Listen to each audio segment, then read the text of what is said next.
Hello and welcome to day 18 of the Adventure Beer Advent Calendar. And as you well have noticed, I'm down the shed, and you'll have also noticed it's not live. Didn't really feel like alive today. Got people coming around the house as well, so I'm literally doing beer reviews in between other stuff.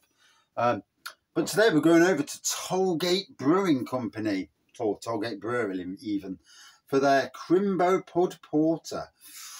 God, sounds amazing, doesn't it? 4.7%. Let's read what it says. Oh, bloody arm. Rich, sweet, festive porter. Oh, a wonderful pudding, Bob Cratchit said, and calmly too, that he regarded it as the greatest success achieved by Mrs. Cratchit since their marriage.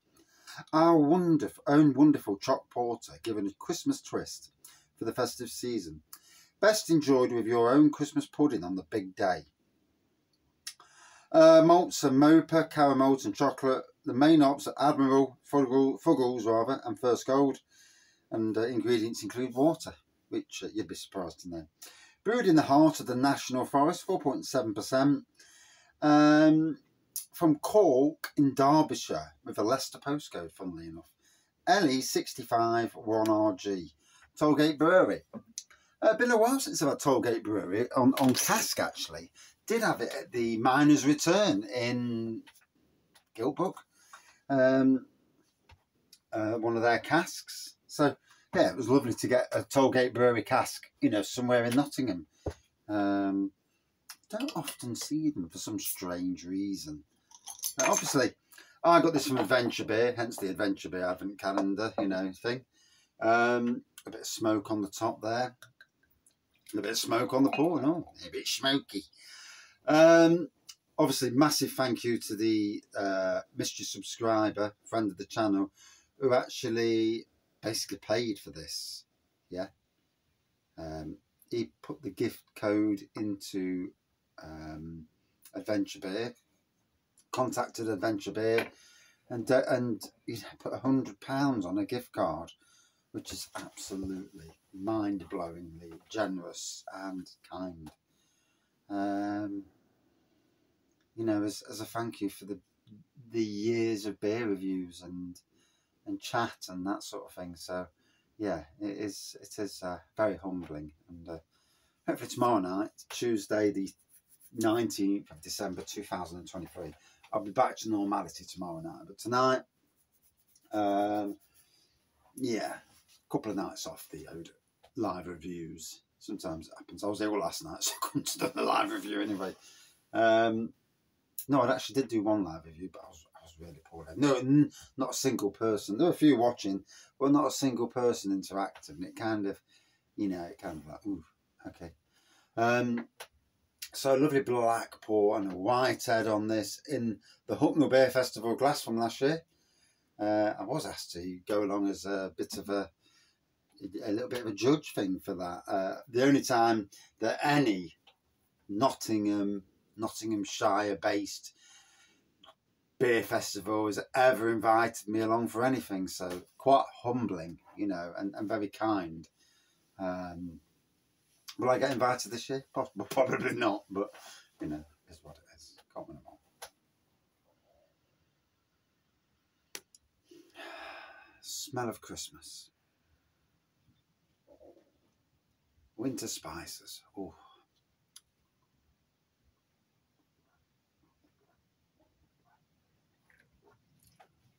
Oh yeah, room temperature, chocolates, malts, winter spices.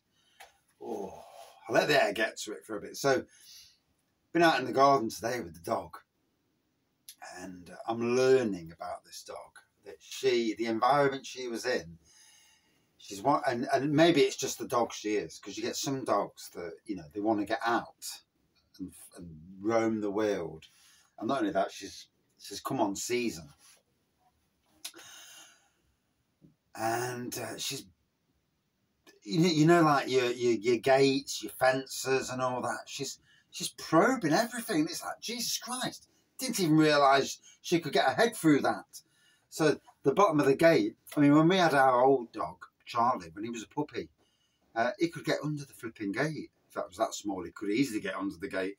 So I had to put pieces of wood to brace the bottom of the gates to protect him from getting out, you know, because obviously straight out into the road, it doesn't beg thinking about. So today I've done a lot of pruning today. I've got a hedge with one of the neighbours and flipping ivy from their side. And it's I didn't realise it was so bad. It's funny how you do all these other gardens, you don't take care of your own flipping garden. And anyway, I've got a few months now, 2 or 3 months now, to really pan my garden, put it back where it belongs.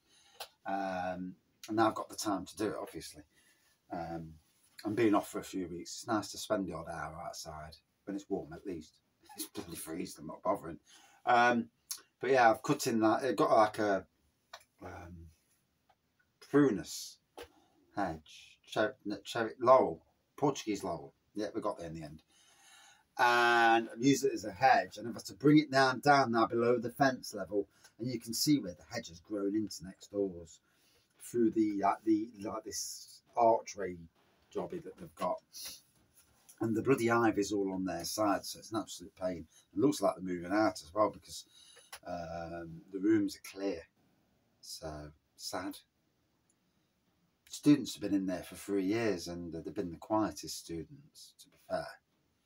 So we're going to get a new family move in, so that'll be interesting.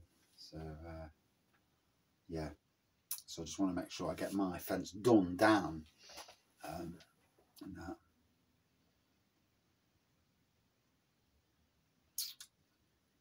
But yeah, they're bracing the garden now, because I wanted to go in the garden, but I can't be worried that she's going to put her head under the fence and get out while my eyes are turned. So I've took my bar down that I've got in the garden. We never used it anyway. I built it and we never flipping used it. So we're not really that type of people who have functions or that, you know. I can't be done with people that much. You know, I've got some friends, but there's you know, I don't mind them coming around, but I don't want to gather in of 50 or 40 people. I've done that before and I didn't really like it. People start having, you know, them who can't handle the drink, and it's like, do you know something? No, I'm not bothered. I'd rather go to a pub and then walk away. But the wood, I was going to take it all down and take it to work, but now it looks like I've got to go round and shore up the whole garden and move settees away from the fences in case she gets on the settee and jumps over. So, you know, it's a minefield because you can see her looking. Clever dog. And clever, but you don't know you don't know what the world's out there, you know. So it is clever, and then there's a bit of stupidity coming in the lines as well. But yeah, so that's my job over the next week to shore up all the defences and yeah. Yeah, get a dog. Takes up more of your life than anything else. And she's dossing on the settee now, so I'm coming down the shed for a nice beer review, as you do.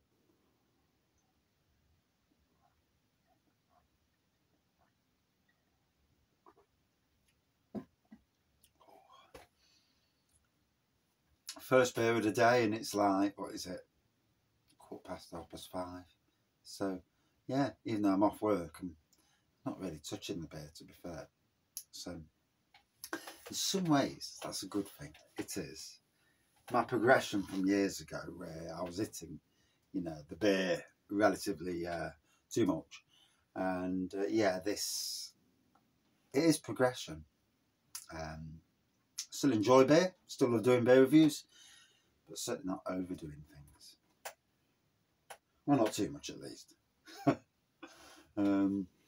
It's a funny thing where I was talking to somebody else about it, and the days when they come off the bed, they have a lovely clear head, and whether they get to sleep at night or not, that's another thing, you know, depends how tired you are. But yeah, it's interesting, you know, our progression in the world of beers and that.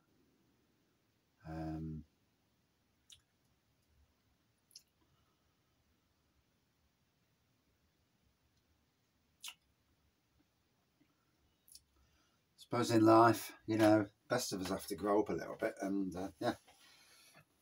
But in any case, a lovely Crimbo Pud Porter. from Tollgate. Don't know a massive amount about Tollgate, although they do a fantastic orange stout called Porter. Porter. Sounds a bit like a bit of Moretta. But Porangetta, that's the one. I get there in the end. Yeah. 10 years later, but I do get there in the end.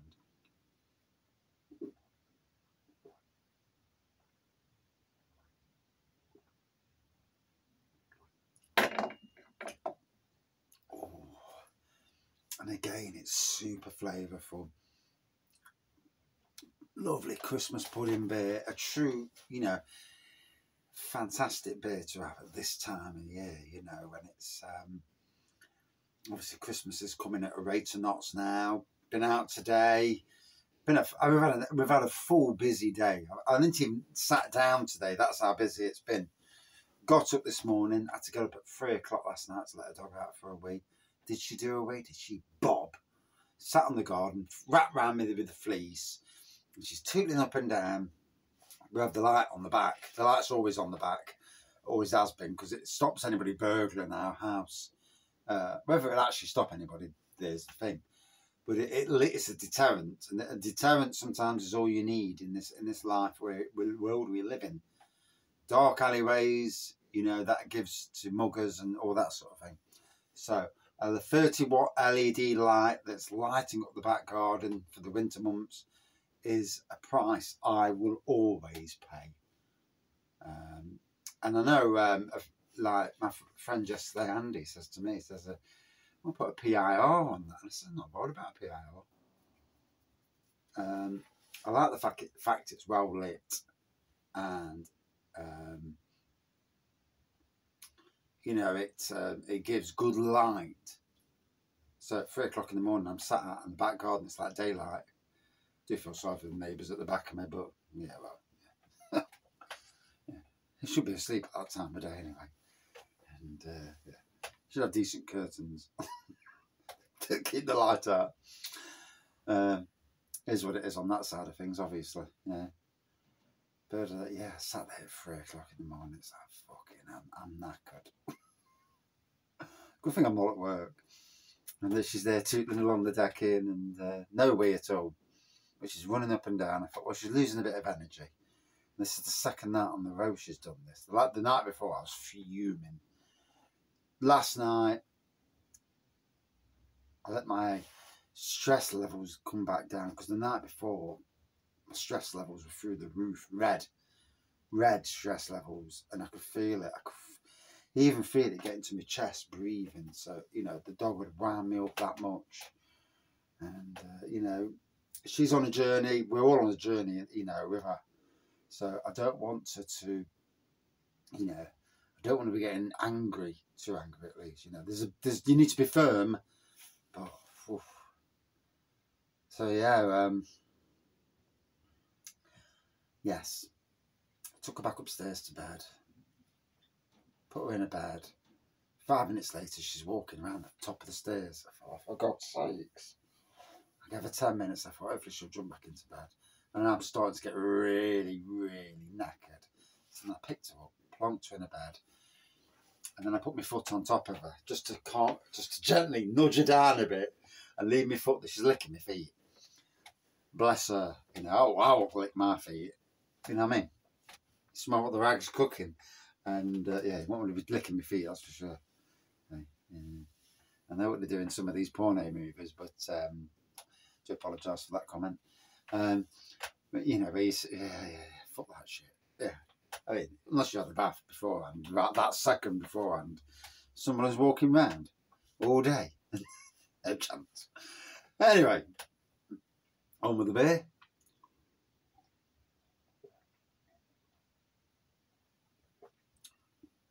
So it's like a live, but without the interaction. But I had that last night anyway, so yeah, it's not a big thing. There are lots and lots of reviews coming on the channel at the moment. I do apologise. It's that season. It's the season to be merry and to chuck out a load of beer reviews and see if anybody watches them. And the thing is, 2 or 3 beers a day, or even 4 beers over the Christmas period is not a bad thing. I mean, on Christmas Day itself and Boxing Day, I may well have a bit more. Christmas Day, standard Christmas dinner, turkey, all the trimmings, a starter. I'm tempted not to have a starter this year, but the wife will want a starter. And in some ways, we need to dull down the amount we put out on the plates, because we are all not the big eaters we were. And the time I've had a starter, I'm not bothered about a bloody main. I don't eat that much on normal days. So, yeah, I'm not a big eater anymore. And yet I work really hard. I work harder now than I did in my 20s, but my body does not need it. Yeah. And in fact, in my 20s, I used to eat like an absolute swine. I'd have a Black Forest Gatto or a trifle every night and eat a big dinner. A 32-ounce steak would be no problem. Couldn't do it these days. It's amazing how your body changes and all that, Yeah, a bit balmy in some ways. Oh, so another Derbyshire beer. I really do love supporting the local breweries. I do. Whether or not they actually care or are interested or even like the support. If a brewery told me, says, look, we really don't want you doing our beer reviews of our beer. And then, yeah, all right then. That's okay. And move along,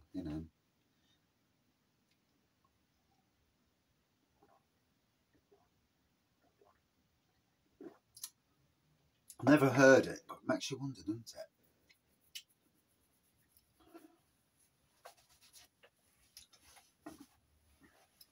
So, anyway, a lovely Christmas pudding beer from Tollgate Brewery.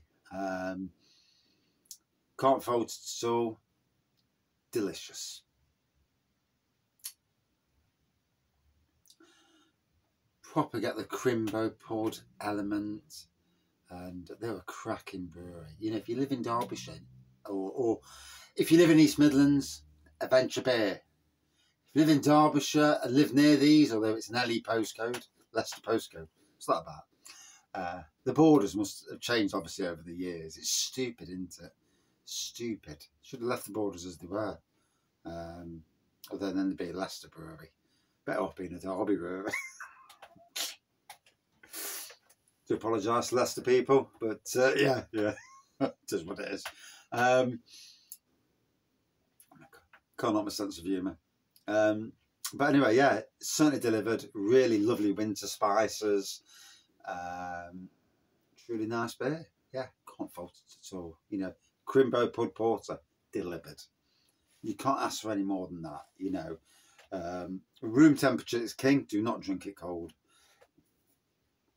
Most beers for me are better at room temperature. I'm not a fan of this fridge temperature beer. No.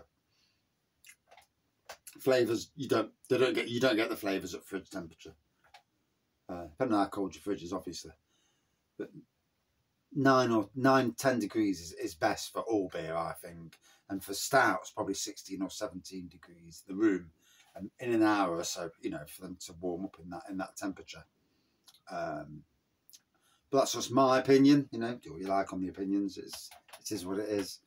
But I certainly recommend it. So, would I drink it again? Always the question. Hell yes. Out of 5 for me, good 4.4 out of 5. Yeah, not that scores really matter. The fact is, it was damn nice. Thank you for watching. See you soon.